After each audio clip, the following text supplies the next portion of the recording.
What's up, guys? lowlifespider and MillerGirl15 here. Hi, everyone. And it's May 2017, and we are here to show you the free games that you can get with a PlayStation Plus account. It's a pretty decent group this time. You've got 6 games on 2 different consoles you can get them on. You don't even need a Vita this month. First up, we have Blood Knights, and is available on the PlayStation 3. This one isn't one of the better ones on the list. No, it's definitely not. There's a lot of repetitiveness, especially the dialogue. It's a top-down hack-and-slash game. You play as Jeremy, who is a vampire hunter, and you can also play as Alyssa, who is a vampire. And the reason you kind of play as both is the two have been bound together by a ritual while you were on a quest to find an ancient artifact that can cause mass destruction.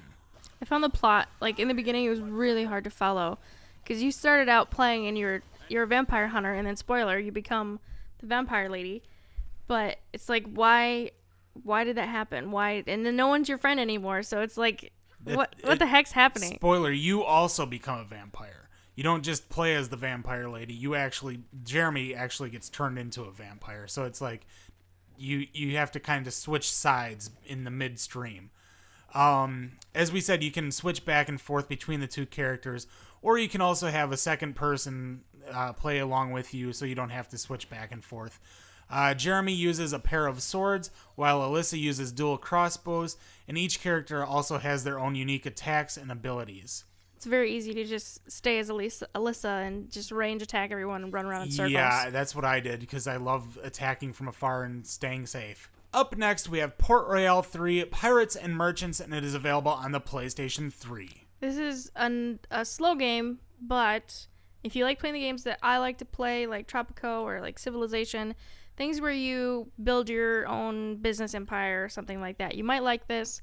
I liked it, but it took me a while to really get into it. And it's exactly that. It's a business simulation game, except it's spread across the Caribbean during the 16th and 17th centuries.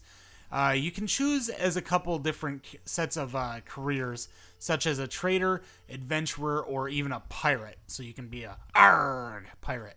Right. Sorry about that. You must trade between the Caribbean colonies in order to make money, and you can have business interests in many different ports.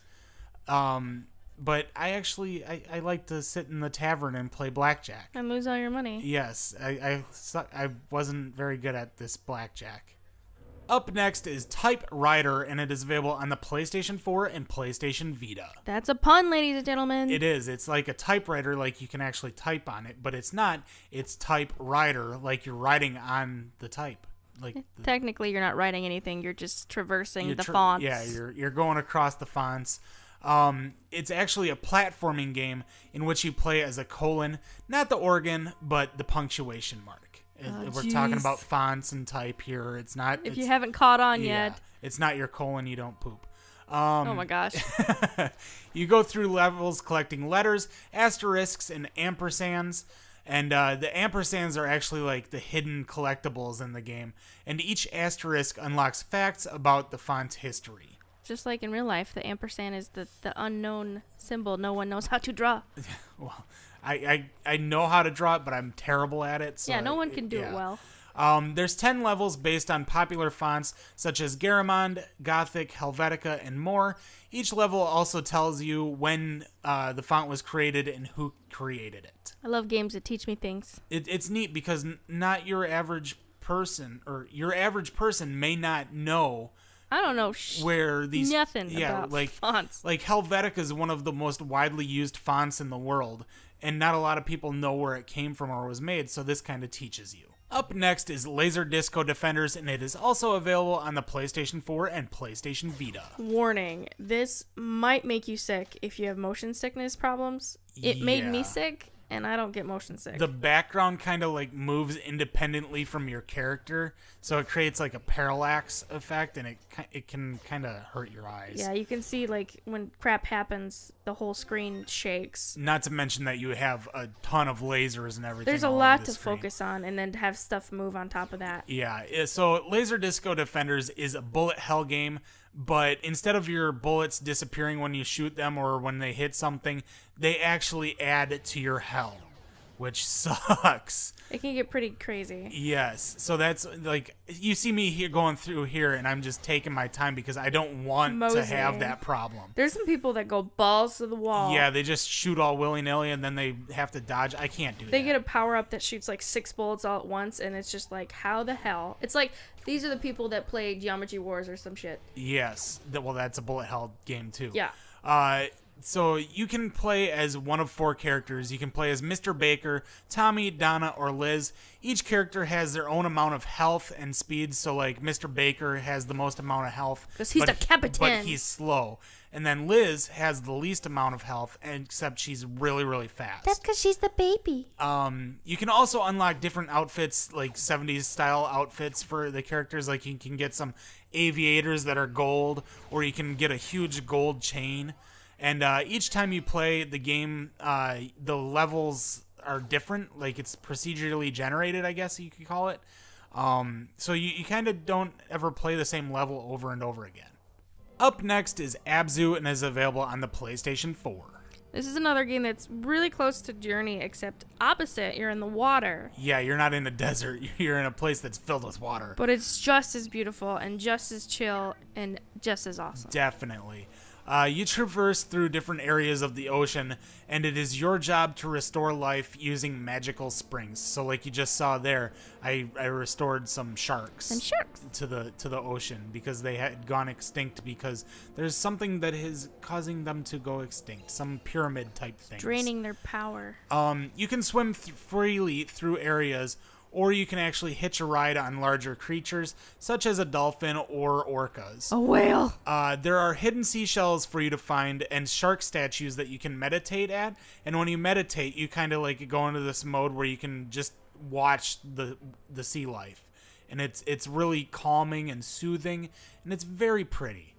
Extremely pretty. And if you're a trophy hunter, this is actually the game for you, because if you follow a guide and you use it to find all the hidden seashells and shark statues, it can probably take you like 3 hours max, maybe, to complete. That's fast. So it's really fast completion. There isn't a platinum trophy, but hey, a completion's a completion, right? Am I right? Am I right? And last but not least, we have probably the best game out of the list, Tales from the Borderlands, and it is available on the PlayStation 4. It's definitely the best for last. Borderlands is the bomb. You are in love with Borderlands, and I don't blame you. I've never cosplayed before, but I've definitely considered doing it with Borderlands for sure. Who are you gonna be? Who am I gonna be? Were you gonna be the Siren? No. Fuck that. Every girl is the Siren, or they're Tina. There's a Moxie. A lot of people do Moxie. I don't got the boobs for that, but I like the soldier or like Athena or something like that. No, it's not a girl. I would be a dude. You'd be okay. You'd gender bend the. Yes, I'd be a dude. Okay. Or the guy with the fisticuffs. I can't remember his name. He's got big muscles. Yeah, you got me. Anyway.